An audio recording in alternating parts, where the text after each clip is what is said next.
Howdy folks, hope you all had a great weekend. Well, forget it because it's Monday. I'm sorry. There's nothing I can do about that. But welcome to another episode of Mingles with Jingles, and while I can't do anything about it being Monday, I can hopefully help do something about your online peace of mind and security, because this episode of Mingles with Jingles is once again sponsored by Nordpass. Click the link below in the description or head over to nordpass.com/jingles and use code JINGLES to get yourself a 2-year Nordpass premium plan with 4 months or 20% of the subscription thrown in for free. And as always, if you're not happy with the product, although I'm reasonably confident that you will, otherwise I wouldn't be continuing to plug it after what must be coming up to a year now, it's all covered by Nordpass's no questions asked 30-day money-back guarantee. Nordpass, as the name would suggest, is of course a password manager. Even though it's more than just a password manager, it's a secure online wallet, it's a data breach scanner, it's many, many more things. But the meat and bones of the product is looking after and generating secure passwords for you. And if you're anything like I was before I started using Nordpass, your passwords are probably in some serious need of some management right now, particularly with all of the data breaches that we keep reading about every month.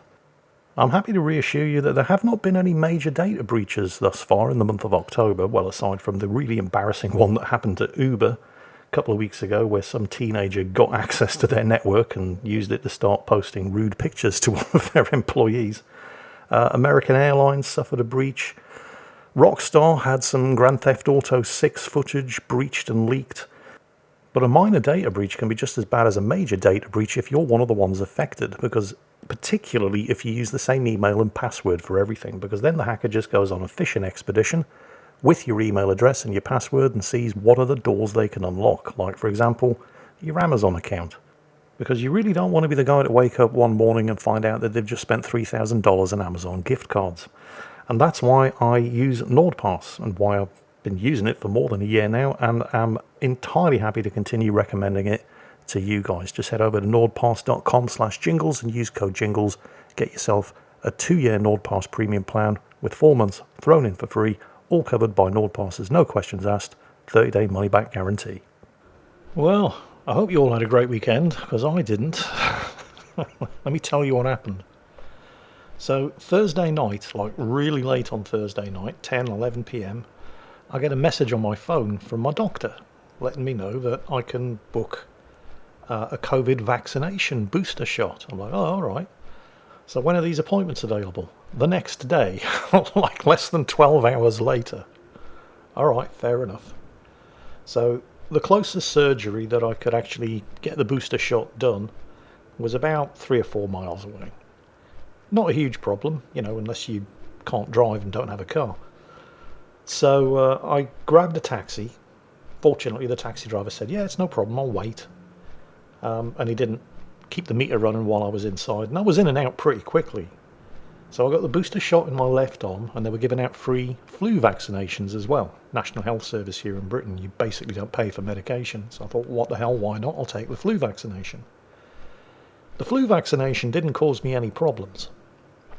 The COVID booster vaccination, however, put me flat on my arse for the entirety of the next day, which was Saturday, which is the only day off I have every week. And oh, it was horrible. Basically, I was running a fever the entire day. I spent the entire day in bed. Fortunately, the fever passed after a day. So as I'm sitting down here now recording Mingles with Jingles, which is obviously going to be published on the Monday when you lot are watching it, it left me in some doubt as to whether or not I was going to be able to do what I had planned to do for Halloween, which was to attempt a playthrough of Alien Isolation again. Now, as I'm sitting here recording this, I don't know if I'm still going to be able to do it, because I did reinstall Alien Isolation and played through. Unfortunately, my clouds, well, it turns out Alien Isolation doesn't have cloud saves, so I couldn't pick up from where I'd left off all those years ago when I first attempted to play it and failed. So I had to play through again all the way from the beginning, and I got almost up to the point where I chickened out the last time around. So my plan today, after I finish doing Mingles with Jingles, is to have another go of Alien Isolation and try not to wuss out enough to actually do a Halloween video. We shall see. I mean, you'll know already by the time this episode of Mingles with Jingles goes up. I either will or I won't have done the Alien Isolation video as a bonus for Sunday for Halloween. So I'm confident I'll be able to get it done. It's really weird here because I'm talking in the future about something that I plan to do in the past. But by the time you see this, you'll already know whether or not I've done it. So, yeah. Anyway, I'll do my best. It's Alien Isolation. My best may not be good enough. I loved that game. It was so good. It was too good. It scared the crap out of me. I'm normally not that good with horror games, but I've played other horror games and done all right on them, with a couple of notable exceptions. Was it The Evil Within? I managed to get about halfway through, and then there was a part in the mines where, no, it was starting to remind me too much of Alien Isolation, and I just couldn't continue. But I've done other scary games and completed them. I must have. I'm struggling to remember any right now. But Alien Isolation, just no chance. It's because it's aliens, basically.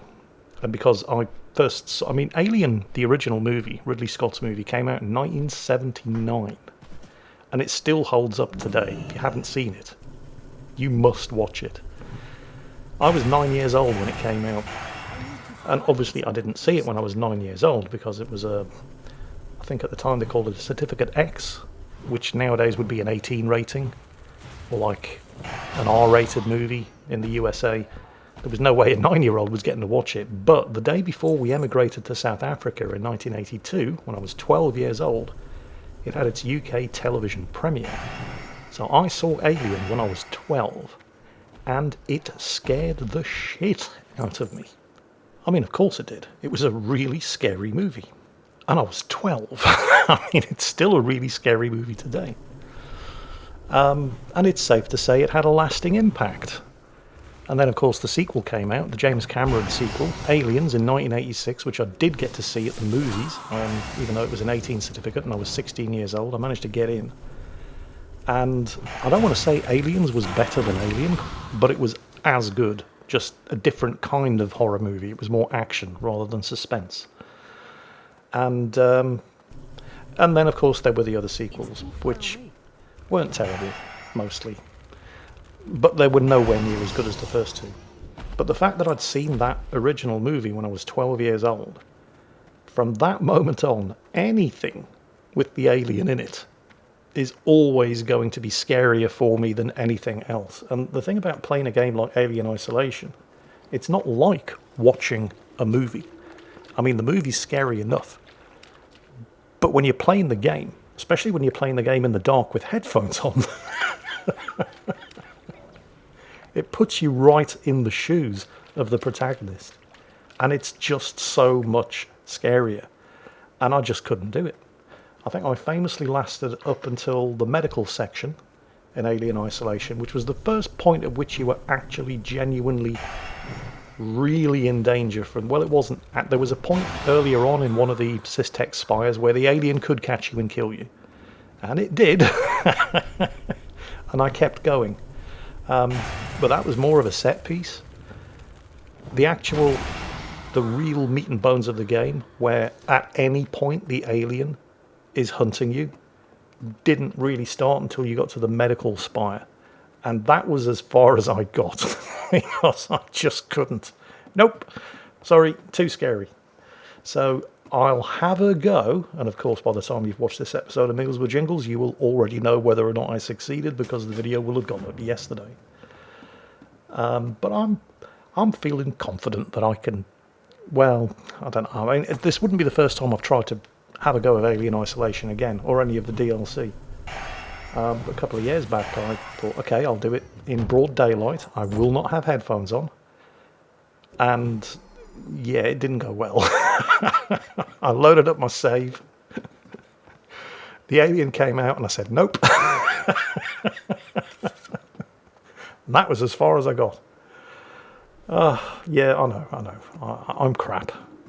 You all know this. I don't know why this should be surprising to any of you. But anyway, that's the plan for the rest of the day. By the time this video goes up, you'll know whether or not I succeeded.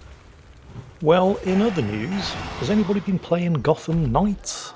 I expect most of you probably haven't. It hasn't been getting amazing reviews, and that's a bit of an understatement. But, well, it came packaged with the pretty much universally despised Denuvo anti-piracy software, which adds colossal amounts of bloat, amongst other things, to the game's executable file. Well, a couple of days ago, the internet, or at least that small portion of the internet that actually plays Gotham Knights, rejoiced when a patch was released, which reduced the size of the game's executable file by around about 330 megabytes, or more or less exactly the amount of bloat that the Denuvo anti-piracy DRM adds to a game's executable file. And sure enough, it had been patched out. And then 15 hours later, there was another patch, which increased the size of the game's executable by almost exactly the same amount. Sure enough, it was back. It turns out that Warner Brothers, the game's publisher, who haven't actually commented on the situation yet, accidentally did something good by removing the DRM. And then very, very quickly, yes, I know, Akazuki, the publisher, Warner Brothers, who are also the game's developers, the game is developed by Warner Brothers Montreal, they very quickly realised they'd accidentally done something good for the game's community. And as quickly as humanly possible, they undid it. Because, of course they did. Then again, this is a bit of a storm in a teacup, because it's Gotham Knights. I mean, it's not a terrible game. The reviews have been distinctly middle of the road, but, you know, it's not particularly good either. Nobody really cares. In other news last week, Wargaming barely managed to dodge a bullet with World of Warships and one of the community contributors, Daniel Rusev, who had been approached by... Well, I'm not 100% sure of the facts here, but what it seems happened, because this sort of thing had actually happened to me before, although it didn't go as far as it did in this case, because I stopped to ask questions. But, okay, the short version is, World of Warships community contributor Daniel Rusev, who's very, very good, by the way, if you don't watch him, I recommend that you do, accepted a sponsorship to do some sponsored World of Warships videos or live streams or whatever it was. So the deal had been struck, all parties involved were happy with the arrangement, and then Wargaming stepped in and said nope and pulled the sponsorship. So naturally everybody lost their minds. Here's the thing though, based on my experience, because I do have some personal experience of almost exactly this kind of situation myself, and just general experience with sponsorships from publishers themselves,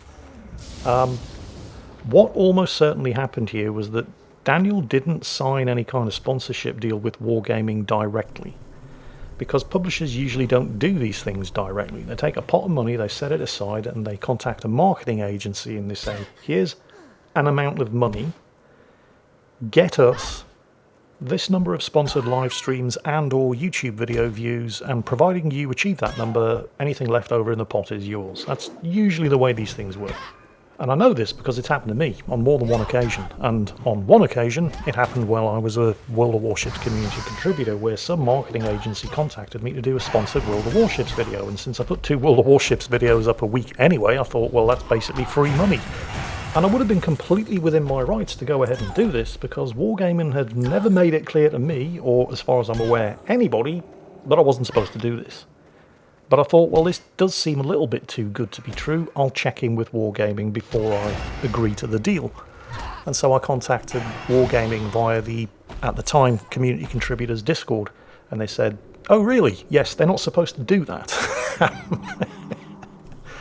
I'm pretty sure the marketing agency knew that they weren't supposed to do that either. But, well, here's the thing. You know, when they're starting to push their budget to the limit, and they haven't quite got the number of, for example, YouTube views that were required by the deal from the game's publisher, they know they could have gotten an easy 100,000 YouTube views out of me, because that's basically what my World of Warships videos tend to get after a week.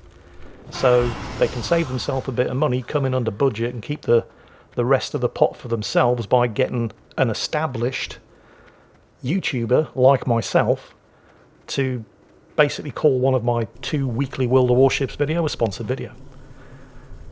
But I didn't know I wasn't supposed to be doing that. The marketing agency almost certainly knew they weren't supposed to be doing that. Wargaming knew the marketing agency weren't supposed to be doing that, but I didn't know that that wasn't supposed to happen.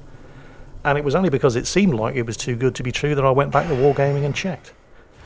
because Wargaming certainly hadn't made it clear to me or anybody that I'm aware of that I was not supposed to be doing that. So you could argue that the precedent had been set there and then in the Discord channel where I asked the question.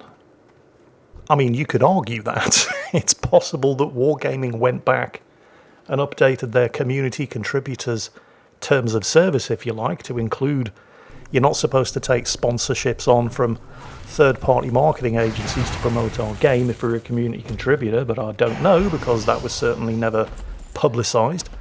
And nobody else in the community contributor program would have known that anything had happened in the first place unless they happened to be reading that Discord channel at the time where I asked the question. So it's completely unsurprising to me that Daniel Rusev was not aware that as a community contributor he shouldn't have been taken on sponsorships to do World of Warships videos or live streams. What is completely unsurprising is that Wargaming consistently failed yet again to communicate the rules effectively. That's right, a miscommunication from Wargaming. When's that ever happened before? But now all of the community contributors are aware of something that they should have been aware of years ago, the first time I queried it when I was a community contributor, but which they're now all aware of, not because Wargaming communicates the rules effectively, but because yet another PR shitstorm has blown up in their faces because they don't communicate the rules effectively. Well, I say PR shitstorm, it wasn't really. I mean, it could have been. It wasn't really Wargaming who were at fault here. I mean, it was. You know, they should have communicated the rules so that nobody was ever in a position of accepting a sponsorship from one of these third-party marketing agencies, but it's really the third-party marketing agency who's at fault. Daniel Rusev certainly did nothing wrong. But the reason this didn't end up being a massive PR shitstorm is because Wargaming did not pull their usual trick and stick to the rules and demand that the sponsorship get dropped. I mean, they initially did, but when they were made aware of, or once they'd, stopped to actually investigate what was going on here, they realised it's just not worth the drama, which is highly unusual for Wargaming, but it's a promising development. They allowed Daniel to go ahead and do the sponsorship. I mean, there's no reason to punish him. He didn't do anything wrong. It was the third-party marketing agency who offered a sponsorship to somebody they shouldn't have been offering a sponsorship to, and the sponsorship was accepted because Wargaming had not made the community contributor rules clear to anybody, despite this not being the first occasion where the rule had been questioned. And if you think about it, and I say this knowing that stopping and thinking about it is very out of character for Wargaming, but, I mean, they've spent the money anyway. They've already given the money to the marketing agency. It's not like if they cancelled Daniel's sponsorship, they were going to get the money back. The only people who would have been hurt by it would have been Daniel and the marketing agency. Well, the only people who would have been hurt by it financially would have been Daniel and the marketing agency. As far as PR goes, Wargaming had nothing to gain and everything to lose. So yeah, it's refreshing to see that Wargaming are actually stopping to think. It's a shame that it had to, potentially blow up into a disaster before the whole thing got addressed, but it is refreshing to see that Wargaming understood that all they had to do here was nothing. The money's already spent, they're not getting it back. Just do nothing. Let Daniel do the sponsorship that he agreed to do in good faith, and you get a PR win. Instead of doing what they usually do, digging their heels in, quoting the rules, which they didn't bother communicating to anybody, and another PR dumpster fire. It looks like you can teach an old dog new tricks after all. In other news, good news this time, Good Old Games has given away a free game for Halloween. Unfortunately, it's not a game I've ever heard of. It's called Genesis Alpha 1, but hey, a free game's a free game. Apparently it's a roguelike first-person shooter about building, maintaining and navigating a ship through a galaxy that is very definitely trying to kill you. Now, I'd never heard of this game, so I went to check its reviews, and yeah, there's a reason why I'd never heard of it. The reviews are not particularly complimentary. Although, to be completely fair, the reviews are not particularly uncomplimentary either. It's a strictly middle-of-the-road game, but it's a 100% free middle-of-the-road game in Good Old Games Halloween sale. And yeah, that's right, they also have a Halloween sale. They're not just giving one game away for free. There are some pretty big reductions on games that I would quite happily claim in my list of top 10 PC games of all time, even if one of them didn't start off as a PC game. Horizon Zero Dawn Complete Edition, 60% off. Started off on the PlayStation, played it on the PlayStation, played it again on the PC, and the PC version is fantastic. I'd say it's better than the PS5 or 4 version. Yeah, PS4 when it first came out. Purely because you get to play with a mouse and keyboard. But it's an amazing game. Well, technically it's an amazing game and an amazing expansion. You get the Frozen Wilds expansion too, plus a bunch of DLC packs. The whole thing's 60% off. So you get all of that for $15.99. I mean, wow. That is an absolute bargain. That's not all. Possibly the greatest role-playing game ever written, Disco Elysium. I realise many of you may not have heard of it, but come on, anybody who has played it, back me up in the comments. One of the best games ever made, 75% off in the Good Old Games Halloween sale. That's Disco Elysium for $8.79. And then finally, and definitely not in my list of top 10 games ever made, Prey Digital Deluxe version, which you can get for less than £10. I mean, there's nothing wrong with Prey. It was a decent game. It's not going to be in anybody's list of top 10 games ever. And these are just selected highlights of the stuff that's currently on sale over on Good Old Games. I mean, you can get The Witcher 3 Wild Hunt Game of the Year edition for £7. That's 80% off. Heroes of Might and Magic 3 Complete Edition, $2.29. Divinity Original Sin 2, another amazing role-playing game. Definitive Edition, 60% off, $11.99. You get the idea. There's a huge range of stuff on sale. The sale goes on until the 3rd of November, which is Thursday. So, assuming you're all on salaries and getting paid monthly, right, the sale basically goes on until half a week after payday. And if you were to splurge on something like The Witcher 3 Wild Hunt Game of the Year edition or Divinity 2 Original Sin, I mean, that's months of entertainment right there for next to nothing. So that's going on until the 3rd of November. Have yourselves a look. Some great games for a great price.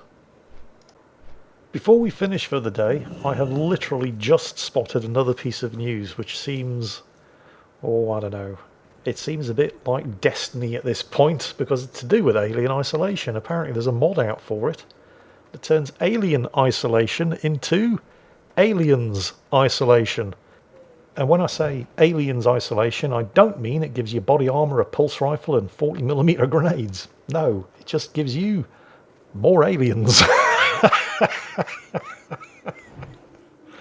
Apparently in the light mode, it only adds 2 to 3 extra aliens to the game. And that's not all it does. The aliens now have enhanced sensors so they can track you more effectively. They now spawn in rare zones. They search for you in the air ducts and they follow you more effectively when you flee. And apparently the only saving grace being that you can now at least make them retreat with gunfire. So, am I feeling man enough to try this Alien Isolation Halloween playthrough with this mod installed? I think we all know the answer to that question. And it isn't going to be yes. Although, I don't know, it might be funny. Well, I know it would be funny. Just not for me. I might give it a shot. You know, just for the lols. Although, as I said at the beginning of the video, by the time I've made that decision, you'll already know about it because it will have gone up as a bonus video for Sunday, yesterday, since this video is coming out on Monday. So, you already know. I'm the only one who doesn't know what's going to happen right now. Oh, what's the worst that can happen? I'll give it a shot. I suspect I may come to regret that hasty decision, but hey, it's all in a good cause. Anyway, that's it for today. Hope you enjoyed it. And as always, take care, stay safe, and I'll catch you next time.